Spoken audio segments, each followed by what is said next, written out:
Good morning, students. I am Preeti Sharma from Adarsh Valniketan Senior Secondary School, Jhunjhunu, your SST teacher. Today we will continue our sixth chapter, Manufacturing Industries.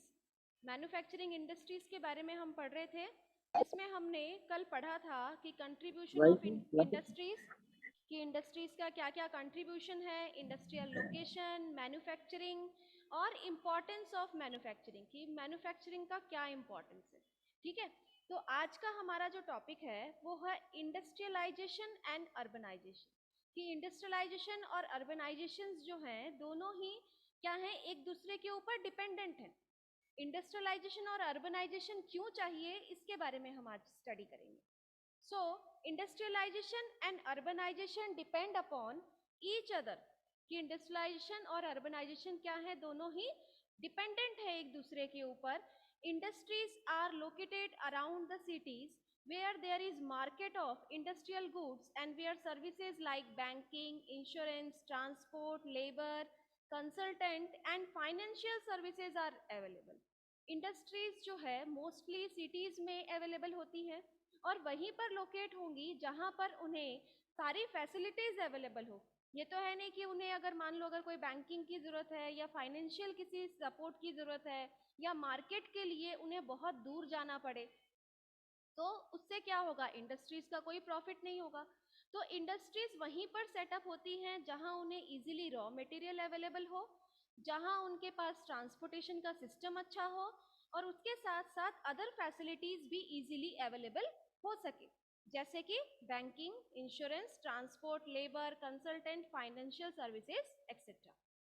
During pre-independence era, manufacturing units are located near the seaports for overseas trade.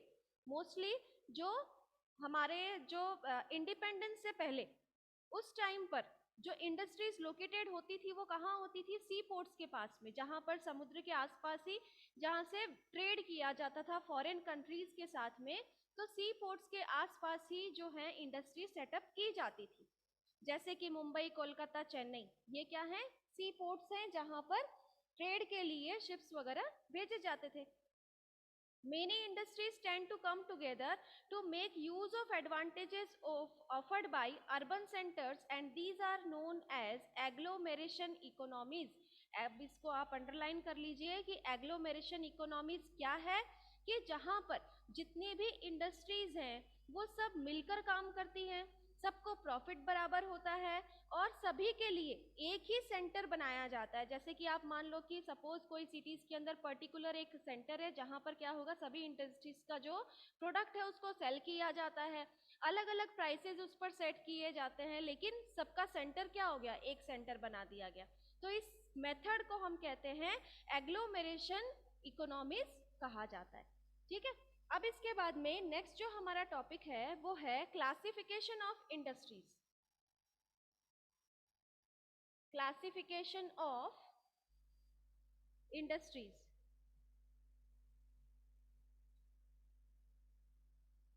Geography के अंदर mostly हम देखेंगे किसी भी topic को हम जब पढ़ रहे हैं तो उसमें उसका क्लासिफिकेशन जो है वो जरूर आता है.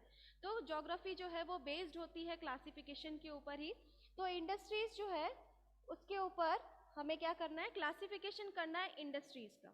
तो सबसे पहले जो इंडस्ट्रीज का क्लासिफिकेशन किया गया है which is based on raw material used, industries are classified as under on the basis of source of raw material.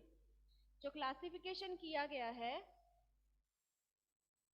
सबसे पहले रॉ मटेरियल के बेस्ड पर, कि जहां पर इंडस्ट्रीज को रॉ मटेरियल अवेलेबल होंगे वहीं पर क्या होगी, इंडस्ट्रीज जो है वो सेटअप होंगी. रॉ मटेरियल के बेस्ड पर इंडस्ट्रीज को फिर से टू पार्ट्स में क्लासिफाई किया गया है. एक तो है आपका एग्रो बेस्ड, फर्स्ट है आपका एग्रो बेस्ड और सेकंड है मिनरल बेस्ड.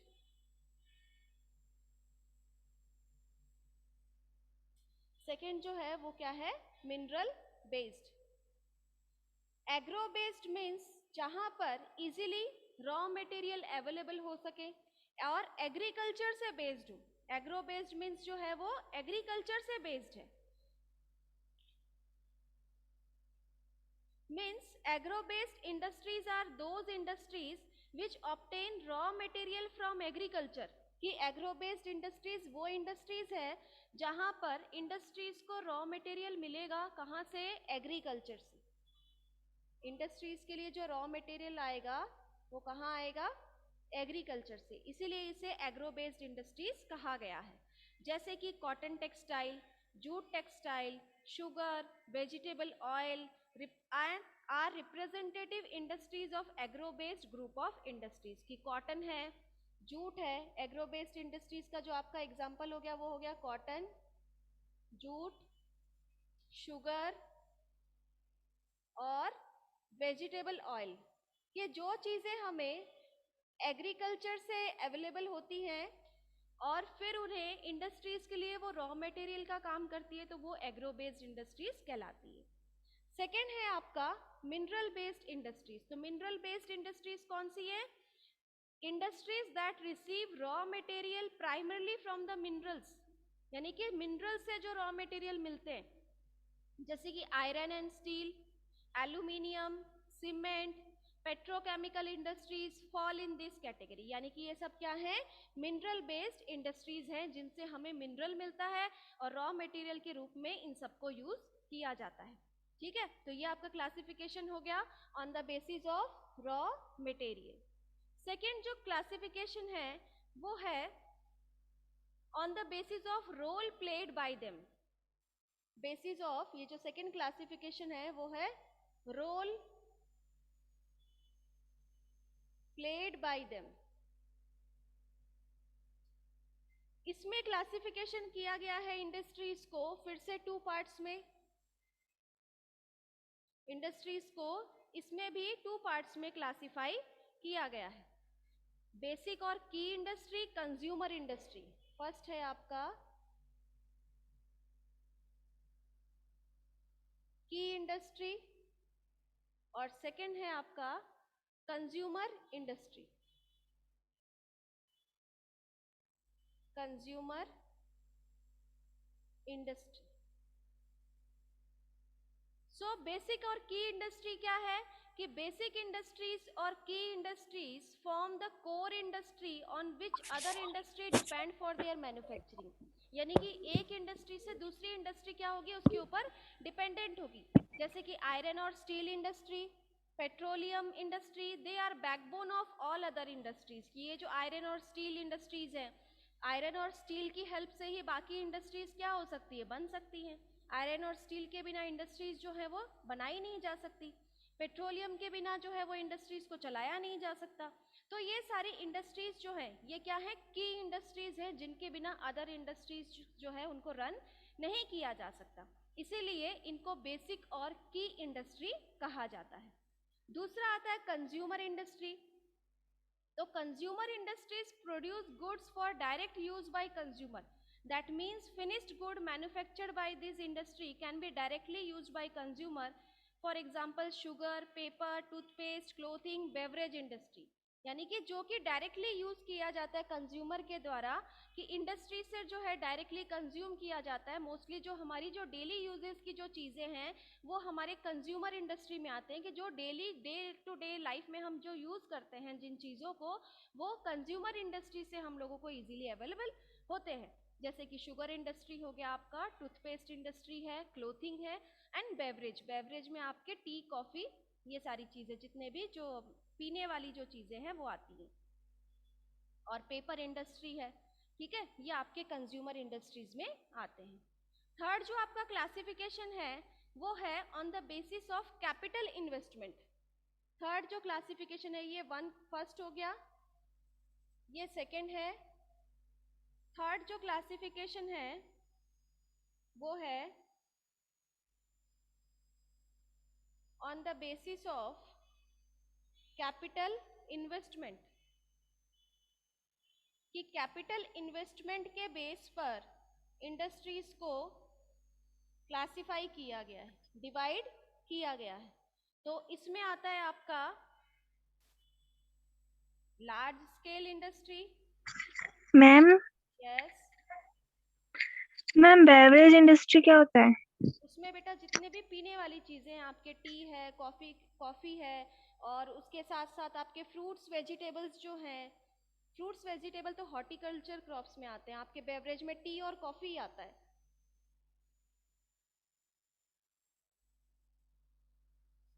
फिर नेक्स्ट है इसमें small scale industry.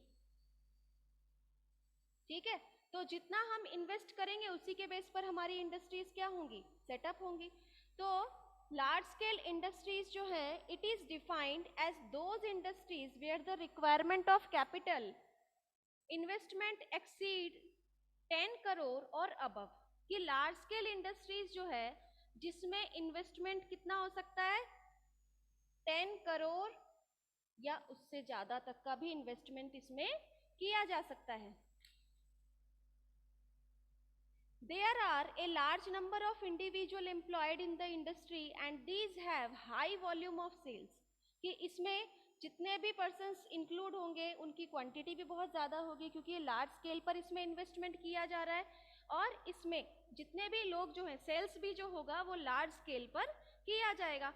For example, जैसे कि आपके एग्जाम्पल हैं कौन कौन से, Tata iron steel company and commodities manufactured by cotton industry हो गई, जूट है, टेक्सटाइल इंडस्ट्रीज है, जिनका सेल जो है वो लार्ज स्केल पर किया जाता है, क्योंकि ये ऐसी चीजें हैं जो मोस्टली सभी लोग यूज करते हैं। आयरन और स्टील जो है वो हर घर में यूज किया जाता है, जो क्लोथ्स है, कॉटन टेक्सटाइल है, वो सारी चीजें क्या है, हर घर में यूज किए जाते हैं। तो ये सारी चीजें जो हैं लार्ज स्केल पर इनको चलाई जाती है। सेकेंड है आपका small scale industries are those in which the manufacturing, production and vendoring of services is done on a small scale और माइक्रो स्केल। कि स्मॉल स्केल इंडस्ट्रीज वो इंडस्ट्रीज हैं जहां पर इन्वेस्टमेंट भी कम किया जाता है और कुछ ही लोग मिलकर इस इंडस्ट्रीज को चलाते हैं। जैसे कि one time investment is machinery, एक टाइम इन्वेस्टमेंट करना पड़ता है इसमें, कि एक बार मशीन ले आए तो वो काफी टाइम तक चलेगा। Plants, but it does not exceed ₹1 crore. इसमें जो आपका इन्वेस्टमेंट है वो कितना होगा, अप टू 1 करोड़, 1 करोड़ तक का ही इसमें इन्वेस्टमेंट किया जा सकता है। जैसे कि इसके एग्जाम्पल्स हैं आपके napkins, tissue, chocolate, water bottle, handicraft, small toys, paper, pen etcetera industries.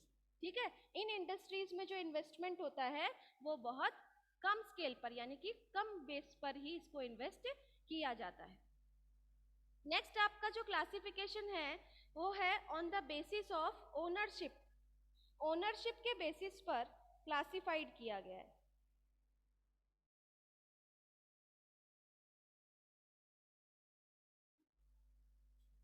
आपका 4th नंबर पर है on the basis of ownership. Ownership के बेसिस पर फर्स्ट जो आपका क्लासिफिकेशन है वो है public sector,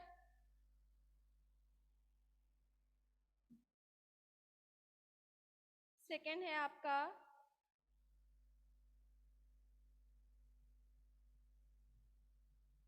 private sector,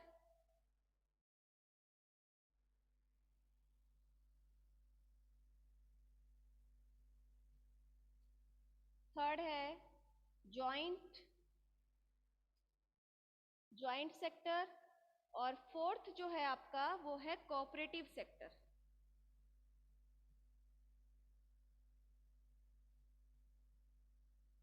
cooperative sector.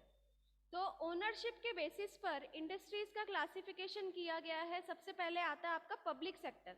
The public sector industries are owned and operated by the government such as Hindustan Aeronautics Limited, Steel Authority of India Limited, Bharat Heavy Electricals Limited. की mostly जो public sector पर industries चलाई जाती हैं उन सबके नाम यहाँ दिए गए हैं, जो कि जिसमें government, public sector industries are owned and operated by the government, यानी कि ये सिर्फ क्या होता है कि ओन्ड एंड ऑपरेटेड, सारी चीजें जो है वो किसके बेसिस पर होगी, गवर्नमेंट के बेसिस पर होगी। गवर्नमेंट जो है वही उसे लेगा और वही क्या करेगा, उसे ऑपरेट करेगा।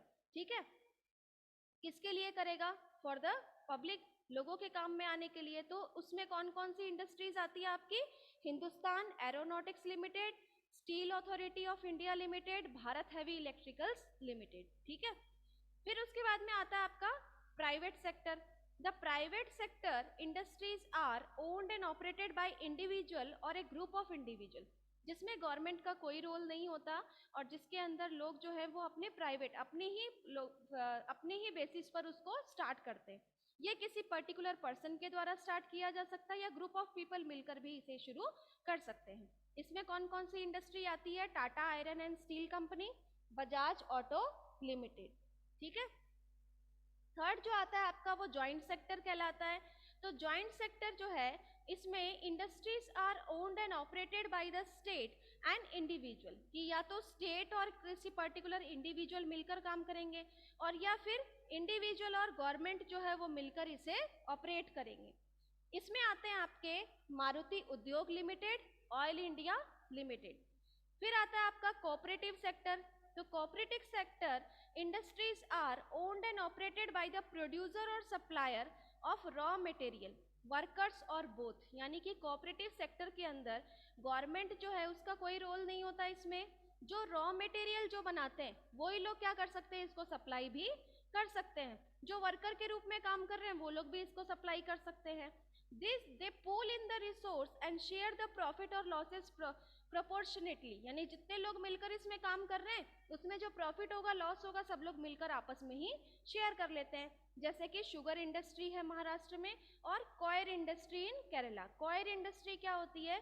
जो नारियल होता है उसके ऊपर का जो होता है ना छिलका, उससे बनाया जाता है रस्सी, उससे रस्सी बनाई जाती है और फिर उस रस्सी से अलग अलग कारपेट्स हैं, जो दरिया वगैरह बनाई जाती है, कुछ भी इसमें बास्केट बना सकते हैं। तो ये सारी चीजें बनाई जाती हैं जिसे कॉयर इंडस्ट्री कहा जाता है। ठीक है, अब इसके बाद हम एक बार पब्लिक सेक्टर वापस बताना। हाँ, पब्लिक सेक्टर जो है जिसके अंदर गवर्नमेंट ऑपरेट करती है, किसी भी इंडस्ट्रीज को जो चलाती है वो गवर्नमेंट ऑपरेट करिए, गवर्नमेंट ही उसे खरीदेगी, गवर्नमेंट ही उसे चलाएगी, वो पब्लिक सेक्टर कहलाता है। प्राइवेट के अंदर आ गया आपका इंडिविजुअल पर्सन चलाएगा या ग्रुप ऑफ पीपल मिलकर चलाएंगे। जॉइंट के अंदर स्टेट और इंडिविजुअल दोनों मिलकर चलाते हैं और कोऑपरेटिव के अंदर रॉ मटेरियल जो लेकर आते हैं वही लोग अपना बिजनेस जो है वो चला सकते हैं। जितने लोग मिलकर काम करेंगे उतने ही लोग मिलकर क्या करेंगे, अपने चीजों को सेल कर सकते हैं और प्रॉफिट आपस में शेयर कर लेते हैं। आया समझ में? Yes ma'am. अब देखो आपका जो क्लासिफिकेशन है, हमने कितना क्लासिफिकेशन किया? फर्स्ट किया आपने रॉ मटेरियल का, second role played by them, third है बेसिस ऑफ कैपिटल इन्वेस्टमेंट कितना है, फोर्थ है आपका on the basis of ownership. Ownership में आपके चार आ गए, पब्लिक, प्राइवेट, जॉइंट और कोऑपरेटिव। अब इसमें जो लास्ट क्लासिफिकेशन है वो है on the basis of bulk and weight of raw material and finished good, यानी कि कितना रॉ मटेरियल है, उसमें कितना वजन है और कितना फिनिश्ड गुड आपने तैयार किया। रॉ मटेरियल कितना था और आपने कितना फिनिश्ड गुड उससे तैयार हुआ, उसके बेसिस पर आपका क्लासिफिकेशन किया गया है, जो कि क्लासिफिकेशन का ही पार्ट है, फिफ्थ पार्ट वो है on the basis of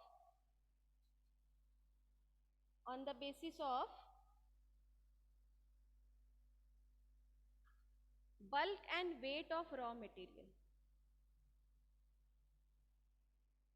bulk and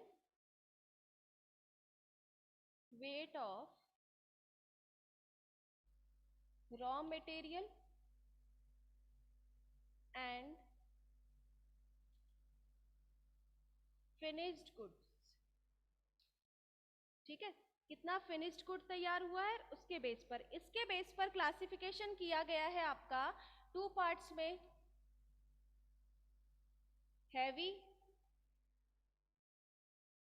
heavy industries और सेकेंड है आपका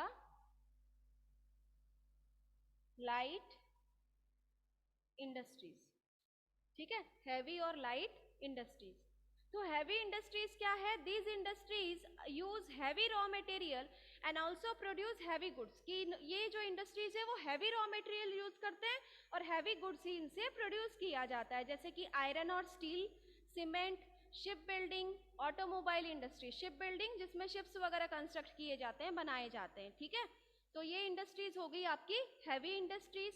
और लाइट इंडस्ट्रीज जो हैं, this industries use light raw material, यानी कि जो लाइट रॉ मटेरियल यूज करते हैं और उनसे लाइट गुड्स ही प्रोड्यूस किया जाता है, जैसे कि इलेक्ट्रिकल इंडस्ट्री और वॉचेज इंडस्ट्री। ये सारे क्या हैं, लाइट इंडस्ट्रीज कहलाते हैं। लाइट मीन्स वो लाइट नहीं, मतलब हल्का, जिनमें लाइट जो है, इलेक्ट्रिसिटी जो है वो हमें दिखाई थोड़ी देती है, तो उसका जो वेट होता है वो कैसा होता है, लाइट होता है।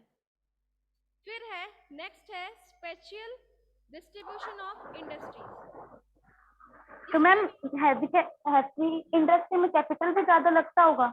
हाँ, उसमें इन्वेस्टमेंट आप देख लो, आयरन और स्टील इंडस्ट्रीज है तो उसमें तो इन्वेस्टमेंट आपको, आप अभी अपन ने पढ़ा था ना, जो लार्ज स्केल इंडस्ट्रीज है उसमें आती है। तो ये आप अबव 10 करोड़ जो इन्वेस्टमेंट होगा उसी में आएंगी ये हैवी इंडस्ट्री। मैम इनमें सीमेंट इंडस्ट्रीज नहीं आती है क्या। सीमेंट इंडस्ट्रीज जो है वो हैवी इंडस्ट्रीज में नहीं आ सकती, क्योंकि उनका जो वेट है, वो जो रॉ मटेरियल है वो हैवी नहीं होगा इतना, उसको हम हैवी में काउंट नहीं कर सकते हैं। According to their weight, weight जो है उसके अकॉर्डिंग जो उसके रॉ मटेरियल जो यूज किए जाते हैं उनमें इतना वेट नहीं होता। Okay ma'am. अब देखो, जो इंडस्ट्रीज है उनका distribution, special distribution of industries. अब ये स्पेशल क्या चीज है, स्पेशल मतलब है कि किसी भी, मतलब कि उसका जो शेप हो गया, शेप के साथ साथ वो कौन से रीजन से रिलेटेड है, रीजन के अलावा जो पर्टिकुलर एरिया, साइज और पोजीशन, यानी कि उसकी साइज, पोजीशन और एरिया के अकॉर्डिंग जो है वो इंडस्ट्रीज को डिवाइड किया गया, ठीक है। क्लासिफिकेशन जो है वो 5 क्लासिफिकेशन है, इनको आप अच्छे से लिखना। मैंने 4th चैप्टर तक के आपको वो पीडीएफ सेंड कर दिए थे क्या। यस 4th तक, 5th का मुझे सेंड करना है ना। Yes ma'am. अभी तक तो मेरे हिसाब से बुक आ गई होगी सभी के पास में, यस मैम। आ गई है ना। तो आप ये मैं पीडीएफ सेंड कर दूंगी। अभी तो आपको वैसे एग्जाम्स है आपके थर्सडे से, तो उसकी भी प्रिपरेशन करनी है। और मैं 5th और 6th दोनों ही चैप्टर के जो पीडीएफ है वो आपको सेंड कर दूंगी। आपको जैसे टाइम मिले आप बनाते रहना नोट्स साथ साथ में। स्पेशल डिस्ट्रीब्यूशन ऑफ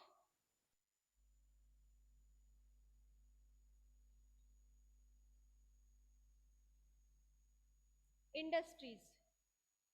अब ये स्पेशल डिस्ट्रीब्यूशन क्या है, स्पेशल मीन्स आपका एरिया आ जाएगा, साइज के अकॉर्डिंग और उसके पोजीशन के अकॉर्डिंग इंडस्ट्रीज को डिवाइड करना, ठीक है। एरिया, साइज और पोजीशन के अकॉर्डिंग इंडस्ट्रीज को डिवाइड करना। हेलो इसमें yes hello. Yes Shubham, what happened. आज तो नहीं आ पाऊंगा, ठीक है ना। आज नहीं आ पाऊंगा। शुभम आप माइक ऑफ करो।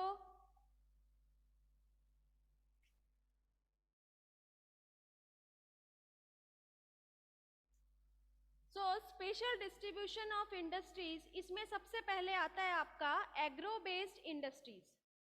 इसमें फर्स्ट नंबर पर आता है आपका agro based industries.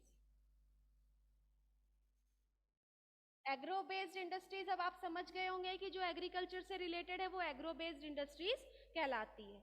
That are based on agriculture raw material belong to this category such as cotton, jute, silk, woollen, textile, sugar and edible oil. Edible oil जो आपके vegetables जो oil जो बनाए जाते हैं ना, वो सारी चीजें एग्रो बेस्ड इंडस्ट्रीज के अंदर आती है, ठीक है। सेकेंड नंबर पर आता है आपका टेक्सटाइल इंडस्ट्री। सेकेंड नंबर पर आता है आपका टेक्सटाइल इंडस्ट्री। जो टेक्सटाइल इंडस्ट्रीज हैं इसमें is primarily concerned with the designing, production and distribution of yarn, cloth and clothing. The raw material may be natural or synthetic using product of chemical industry, कि textile industries जो है इसमें industries के अंदर designing की जाती है, production किया जाता है, यार्न्स का डिस्ट्रीब्यूशन होता है। इसको आगे हम डिटेल में पढ़ने वाले हैं कि किस तरीके से आगे इसकी जो गारमेंट्स जो है वो कैसे तैयार होता है क्लोथ और क्लोथिंग के रूप में।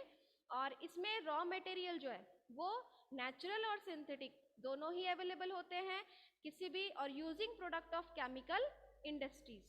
The textile industry occupy a unique position in the Indian economy because it contributes significantly to industrial production, employment generation and foreign exchange earning. कि textile industry जो है उसका अपना एक importance है, क्योंकि ये एक ऐसी इंडस्ट्रीज है जो हमारी इकोनॉमी को सबसे ज़्यादा इंक्रीज और डिक्रीज करने में हेल्पफुल होती है जितनी और इसमें क्या है, फॉरेन एक्सचेंज, यानी कि फॉरेन तक भी हमारे जो प्रोडक्ट है वो सेल किए जाते हैं। It is the only industry in the country that is self reliant and complete in the value chain, यानी कि वो क्या है, अपने आप में परफेक्ट है और अपने आप में कंप्लीट है हर तरीके से। उसमें जैसे जो व्यापार वगैरह जो किया जाता है, ट्रेड वगैरह जो होते हैं फॉरेन कंट्रीज के साथ, वो भी क्या है, टेक्सटाइल इंडस्ट्रीज से रिलेटेड होते हैं। That is from raw material to the highest value added product, everything is available and done in India. यानी कि इसमें किसी भी काम के लिए क्या चीज़ है, बाहर से किसी को नहीं, मतलब कि कोई चीज़ अवेलेबल नहीं होती, सारी चीज़ें जो है वो इंडिया के अंदर ही अवेलेबल होता है। रॉ मटेरियल से लेकर फिनिश्ड गुड तक सारी चीज़ें जो है वो इंडिया के अंदर ही बनाई जाती है। अब ये कैसे है, देखो आप कि कॉटन टेक्सटाइल इंडस्ट्रीज जो है, जो टेक्सटाइल इंडस्ट्री है उसमें जो फाइबर यूज किया जाता है रॉ मटेरियल के लिए, स्पिनिंग, ये आपका दिया हुआ है क्या आपके बुक में ये चार्ट टेक्सटाइल इंडस्ट्री का, आपके बुक में ये यस चार्ट मैम। दिया हुआ है ये वाला? Yes ma'am. तो देखो आप इसमें फाइबर जो है वो प्रोडक्ट होता है, स्पिनिंग का काम किया जाता है, स्पिनिंग मीन्स जहाँ पर धागा बनता है ना, यार्न जिसे कहते हैं। फिर उसके बाद में वियरिंग नीटिंग, जिसमें फिर उसको बुनने का काम किया जाएगा।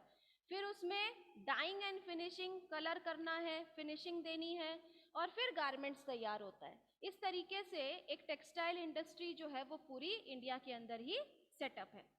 नेक्स्ट जो आता है आपका वो आता है कॉटन टेक्सटाइल, कि अब ये टेक्सटाइल के अंदर हमें क्या पढ़ना है, cotton textile.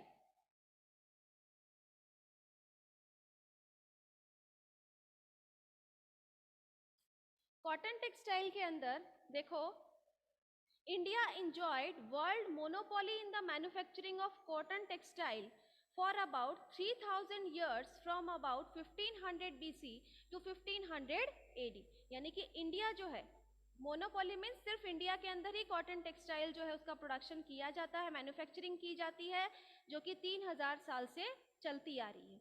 In the middle ages Indian cotton textile product were in great demand. Middle ages में कॉटन टेक्सटाइल इंडस्ट्री जो थी वो बहुत ग्रेट डिमांड में थी। In the eastern and European markets, ये चीज़ें तो हम पढ़ते आ रहे हैं कि जो ब्रिटिशर्स थी वो यहाँ पर ईस्ट इंडिया कंपनी जो सेटअप की गई, जिसमें कॉटन टेक्सटाइल जो है जिसका काम चलाया जाता था और इसका प्रोडक्शन जो है उसकी बहुत ज़्यादा डिमांड थी फॉरेन कंट्रीज के अंदर। इन ancient India cotton textile were produced by hand, spinning and weaving on handlooms. After the 18th century power looms came into use। यानी कि पहले पुराने समय में सारी चीज़ें क्या हाथ से ही काम करते थे, चरखा जलाया जाता था, हाथों से कपड़ा बुना जाता था, तो ये सारे काम जो है वो हाथों से ही किए जाते थे। 18th सेंचुरी के बाद में ही क्या हुआ, पावर लूम्स लेकर आए। पावर लूम्स जिनसे धागे से कपड़ा बनाया जाता है। The first textile mill was set up in Mumbai in 1854। इसको आप अंडरलाइन कर लो कि फर्स्ट जो टेक्सटाइल मिल है वो सेटअप की गई थी मुंबई में, कब, 1854 में। In which the handlooms were replaced by power looms, की हैंडलूम्स जहां हाथ से लोग कपड़ा बनाते थे धागे से, उसकी जगह किसने ले ली, पावर लूम्स ने, मशीन से बनने लग गए। ठीक है। Two world war were fought in Europe when India was a British colony। यानी कि जब यहाँ पर ब्रिटिशर्स रूल कर रहे थे तब यहाँ पर 2 वर्ल्ड वॉर जो है वो हो चुके थे। There was a demand for cloth in UK at that time, उस टाइम पर यूके में बहुत ज्यादा डिमांड थी यहाँ के कपड़ों की। Hence it provided a boost to the development the cotton textile in industry, और फिर बहुत ज्यादा डेवलपमेंट जो है वो यहाँ हो सकता था। The cotton textile centre in India are distribution in 4 region, 4 regions में कॉटन टेक्सटाइल इंडस्ट्रीज को डिवाइड किया गया है। कौन कौन से? Western region, southern region, northern and eastern, यानी कि चारों दिशाओं के अंदर जो कॉटन टेक्सटाइल है वो कैसा चल रहा था? अच्छा चल रहा था। The state like Maharashtra, Gujarat, Tamilnadu, Uttar Pradesh, Karnataka, Madhya Pradesh, Rajasthan and West Bengal have a very high degree of concentration of this industry, especially in 3 cities, Mumbai, Ahmedabad and Coimbatore. Mumbai is called the cotton police of India, यानी कि इन स्टेट्स के अंदर बहुत ज़्यादा cotton textile जो है उसको develop हुआ और काफ़ी अच्छे भी चल रहे थे। जो 3 सिटीज़ हैं उनमें टेक्सटाइल जो है इंडस्ट्री जो थी वो बहुत ज़्यादा अच्छी मतलब चल रही थी, जिसमें से मुंबई को कॉटन पॉलिस ऑफ इंडिया कहा जाता था, जहां पर सबसे ज्यादा कॉटन का प्रोडक्शन किया जा रहा था। Maharashtra is the leading producer of cotton textile in India, Maharashtra जो कि कॉटन टेक्सटाइल का सबसे ज्यादा प्रोडक्शन होता था। गुजरात सेकंड नंबर पर, and Ahmedabad is called the Manchester of India, जैसे कि मैनचेस्टर ऑफ राजस्थान जो है कॉटन टेक्सटाइल का, वो किसको कहा जाता है? भीलवाड़ा। हाँ, उसी तरीके से इंडिया का जो है वो किसको कहा जाता है? अहमदाबाद को। ठीक है, Ahmedabad is called the Manchester of India. And Boston of the east, Coimbatore, Tamil Nadu is called the Manchester of south India, और साउथ इंडिया का जो मैनचेस्टर है वो कौन है? कोयम्बतूर, तमिलनाडु में। Because it is one of the most important cotton textile centre of India, क्योंकि सबसे इंपॉर्टेंट कॉटन टेक्सटाइल जो है वो कहाँ पर है? तमिलनाडु के अंदर। अब आपकी जो क्लास है वो ओवर होने वाली है। आप अपना फर्स्ट चैप्टर अच्छे से रिवाइज करिए। आपको कुछ नहीं समझ में आए तो आप मुझसे फ़ोन करके पूछ लेना। और नोटबुक जो है वो मेरे पास सभी की नहीं आई है, जैसे कि अनुष्का, चिराग, नवीन, ओसाफ ने तो करवा ली है, प्रशाली, सानिया, शुभम, स्नेहा, सुमित और वागीशा। आप लोगों को आपने जितना भी काम किया है जैसे जैसे पॉसिबल हो अपनी नोटबुक यहाँ सबमिट करवाइए, ठीक है?